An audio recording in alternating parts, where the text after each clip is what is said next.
بسم اللہ الرحمن الرحیم۔ السلام علیکم۔ Welcome to my YouTube channel, please subscribe my channel. میں 12 سال کی تھی جب میرے چچا نے میرا نکاح ایک بوڑھے آدمی کے ساتھ کر دیا تھا۔ اسے دیکھتے ہی میں بہت زیادہ پریشان ہو جاتی تھی۔ وہ مجھے گھر میں بند کر کے رکھتا تھا۔ میں نے بہت باہر بھاگنے کی کوشش کی، لیکن جب وہ مجھے بھاگتا ہوا دیکھ لیتا تو مجھ پر بہت زیادہ ظلم کرتا۔ ایک رات میں اس گھر سے بھاگنے میں کامیاب ہو گئی، لیکن اچانک سے وہ بوڑھا آدمی آ گیا اور مجھے غصے میں پکڑ کر گھر لے آیا، اور گھر آتے ہی اس نے مجھے 5 آدمیوں کے ساتھ، رات کا وقت تھا، میں ڈر کے مارے کمرے کے فرش پر بیٹھی ہوئی تھی۔ اچانک سے وہ آدمی آیا۔ اس بوڑھے آدمی کو دیکھتے ہی میرے رونگٹے کھڑے ہو گئے۔ میں نے نفی میں سر ہلاتے ہوئے کہا، میرے ساتھ کچھ مت کرنا۔ وہ ہنستا ہوا کہنے لگا، میں کچھ کرنے بھی نہیں آیا، میں تمہیں اتنا بتانے آیا ہوں، آج کے بعد اس گھر سے بھاگنے کی کوشش مت کرنا۔ میں نے سوچ بھی نہیں سکتی میں تمہارے ساتھ کیا کر سکتا ہوں۔ اس کا وہاں کھڑا ہونا مجھے زہر لگ رہا تھا، لیکن حقیقت میں مجھے اسے بہت زیادہ ڈر لگتا تھا۔ میں تو اس کے سامنے بول بھی نہیں پاتی تھی، میرا سانس لینا بھی مشکل ہو جاتا تھا۔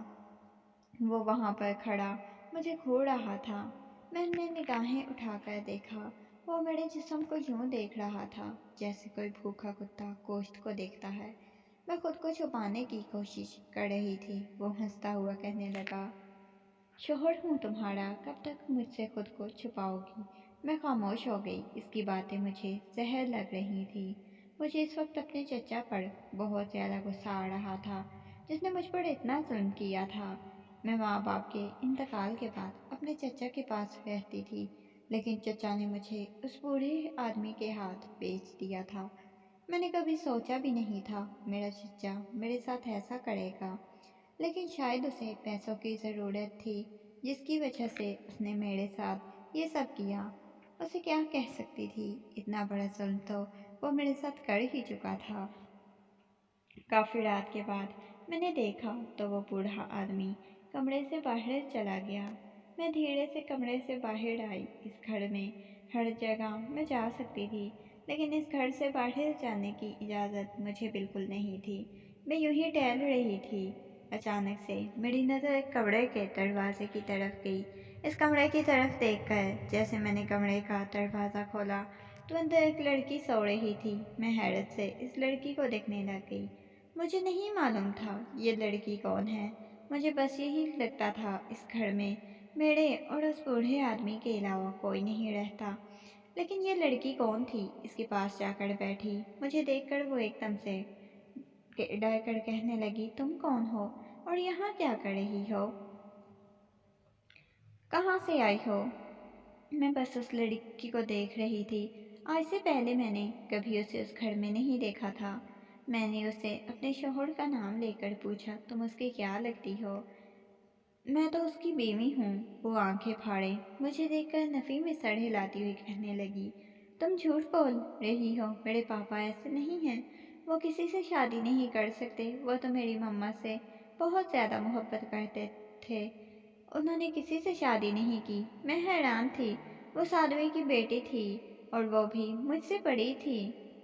میں نے حیرت سے کہا، خدا کے لیے مجھے یہاں سے نکالو، اپنے باپ کے ظلم سے مجھے بچا لو۔ وہ مجھے بہت زیادہ ڈری ہوئی لگ رہی تھی۔ میں تمہارے باپ کے ساتھ نہیں رہنا چاہتی، میں روتے ہوئے کہہ رہی تھی۔ اس سے پہلے کہ وہ کچھ اور کہتی، اچانک سے کمرے کا دروازہ کھلا اور میرے شوہر کمرے میں داخل ہوئے۔ انہوں نے اپنی بیٹی کا بھی لحاظ نہیں کیا اور مجھے بالوں سے پکڑ کر گھسیٹتا ہوا کمرے میں لے آئے اور غصے میں کہنے لگے، تمہاری ہمت کیسے ہوئی میری بیٹی کو میرے خلاف کرنے کی؟ تم سوچ بھی نہیں سکتی میں تمہارے ساتھ کیا کر سکتا ہوں۔ میں نے روتے ہوئے کہا، کیا کر سکتے ہو؟ دیکھو تو میں تم سے اس سے بات نہیں کروں گی، بلکہ چھپ جاؤں گی۔ وہ مجھے لاتوں اور ٹھوکروں سے مار رہا تھا۔ اچانک سے وہ مجھے پیٹ سے مارنے لگ گیا۔ میرا سارا جسم درد کر رہا تھا۔ تھوڑی دیر بعد وہ کمرے کا دروازہ بند کرتا ہوا چلا گیا۔ میں وہیں درد سے ٹوٹتا ہوا جسم لیے بیٹھی رہی۔ मेरी आंखों से आंसू बह रहे थे। मैं अपने आंसू साफ करने लगी। शायद ये जिस्म में दर्द हो रही थी। मैं बस अपना गुनाह सोचे जा रही थी। मैंने ज़िंदगी में ऐसा कौन सा गुनाह कर दिया था जिसकी मुझे इतनी बड़ी सज़ा मिल रही थी। रात भर मैं यूं ही तड़पती रही, रोती रही। मुझे बहुत ज़्यादा दर्द हो रहा था। अगले दिन ये देखकर मज़ीद दुख और तकलीफ़ बर्दाश्त नहीं कर सकती। अगले दिन मैंने देखा घर में कोई नहीं था। मैं इस घर से भाग जाना चाहती थी, लेकिन जब मैंने भागने की कोशिश की तो अचानक से वो पीछे से आ गया। उसने मुझे पकड़ लिया और फिर वही उसने मुझ पर जुल्म करने शुरू कर दिए। उस रात मैं सब कुछ बर्दाश्त करती रही। मैंने खामोशी से कुछ भी ना कहा, लेकिन अब मेरी बस हो चुकी थी। अब मैं और जुल्म बर्दाश्त नहीं कर सकती थी। लेकिन एक दिन मैं इस घर से भागने में कामयाब हो जाऊंगी। और वो दिन भी आ गया। मुझे नहीं मालूम था आज मैं सच में कामयाब हो जाऊंगी। मैंने उसके खाने में नींद की दवा मिला दी, जिसकी वजह से वो सो गया। मैंने खिड़की की दहलीज पार कर ली। मैं भी सड़क पर चलती जा रही थी। अचानक से न जाने रात का कौन सा पहर था। चलते चलते मेरी टांगों में दर्द शुरू हो गया था। लेकिन इस वक्त मैं यहाँ से कहीं दूर भाग जाना चाहती थी। कभी उस शख्स के हाथ ना लगती, ना वो मुझे फिर से मिलता। मैं आगे चलती जा रही थी। अचानक से मुझे पीछे से अपने नाम की पुकार सुनाई दी। वो आवाज़ सुनते ही मेरे रोंगटे खड़े हो गए। मैं और ज़्यादा तेज तेज चलने लगी। अचानक से किसी ने पीछे से मेरा बाजू पकड़ लिया।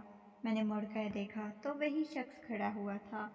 मैंने नफ़ी में सर हिलाते हुए कहा, खुदा के लिए मुझे जाने दो, मैं तुम्हारे साथ वापस कभी नहीं जाऊंगी। वो गुस्से में कहने लगा, अब तो तुम्हें जाना ही होगा। मैंने कितनी दफ़ा तुम्हें कहा था यहाँ से भागने की कोशिश मत करना। मुझसे जितना दूर भागोगी मैं इतना तुम्हारे पास आऊँगा। शादी की है तुमसे, निकाह किया है, तुम बीवी हो मेरी, तुम्हें खुद से दूर नहीं जाने दूंगा। वो एकदम घसीटता हुआ मुझे एक गाड़ी में बिठा चुका था। मैंने चिल्लाते हुए कहा, मुझे तुम्हारे साथ नहीं जाना। वो मुझसे कहने लगे, एकदम से खामोश हो जाओ, तुम सोच भी नहीं सकती मैं तुम्हारे साथ क्या कर सकता हूँ। थोड़ी देर बाद मुझे कमरे में लेकर आ गए। उन्होंने मुझे पकड़ा, लेकिन मैं उनके कंट्रोल में नहीं आ रही थी। मैं भागने की कोशिश कर रही थी। अचानक से 5 आदमी आए, जिन्होंने मुझे रस्सियों के साथ बांध दिया। उस शख्स ने उनको बाहर जाने का इशारा किया। वो मेरे पास आए और कहने लगे, क्या चाहती हो तुम? मुझसे दूर जाना चाहती हो? मैंने कहा, मुझे तुम्हारे साथ नहीं रहना। क्यों मुझे खुद से दूर नहीं करना चाहते? तुम सोच भी नहीं सकते तुम कितने घटिया आदमी हो, ज़रा भी अच्छे नहीं हो। मैं तुम्हारे साथ नहीं रह सकती, लेकिन मुझे तुम्हारे साथ नहीं रहना, खुदा के लिए मुझे जाने दो। मैंने चिल्लाते हुए कहा। अचानक से उसने मुझे खोल दिया और कहने लगा, जाना चाहती हो? ठीक है, जा सकती हो, लेकिन कहाँ जाओगी? मैंने कहा, कहीं भी चली जाऊंगी, लेकिन मुझे तुम्हारे साथ नहीं रहना। मुझ पर अभी हम दोनों बातें कर रहे थे। अचानक से पुलिस की गाड़ियों की आवाज़ आई। वो शख्स भागने लगा, लेकिन सामने से पुलिस आ गई। वो कहने लगे, तुम पहले ही बहुत लड़कियों के साथ जुल्म कर चुके हो।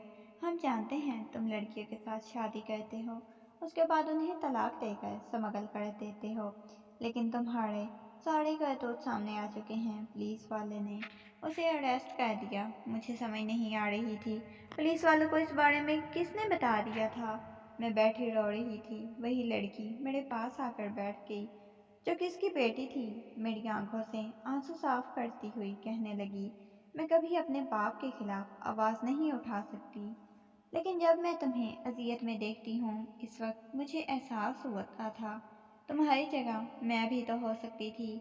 मैंने तुम्हारी जगह खुद को रख के देखा और कहा, मेरा बाप गलत है। मैं अब मज़ीद ऐसा नहीं होने दूंगी। मैं अपने बाप के खिलाफ कदम उठाऊंगी और उन्हें सजा दिलवाऊंगी। बेशक वो मेरा बाप है, लेकिन वो गलत कर रहा है, वो गलत है। मैंने अपने बाप के खिलाफ सारे सबूत इकट्ठे किए और उन्हें अरेस्ट करवा दिया, क्योंकि मुझे तुम पर बहुत ज़्यादा तरस आने लग गया था। तुम बहुत छोटी हो और मेरा बाप तुम पर बहुत ज़्यादा जुल्म करता है। मैं उसके गले लग के रोने लग गई।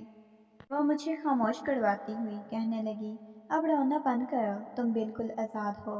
تمہیں کوئی کچھ بھی نہیں کہہ سکتا۔ اس کی بات سن کر میں مسکرا دی۔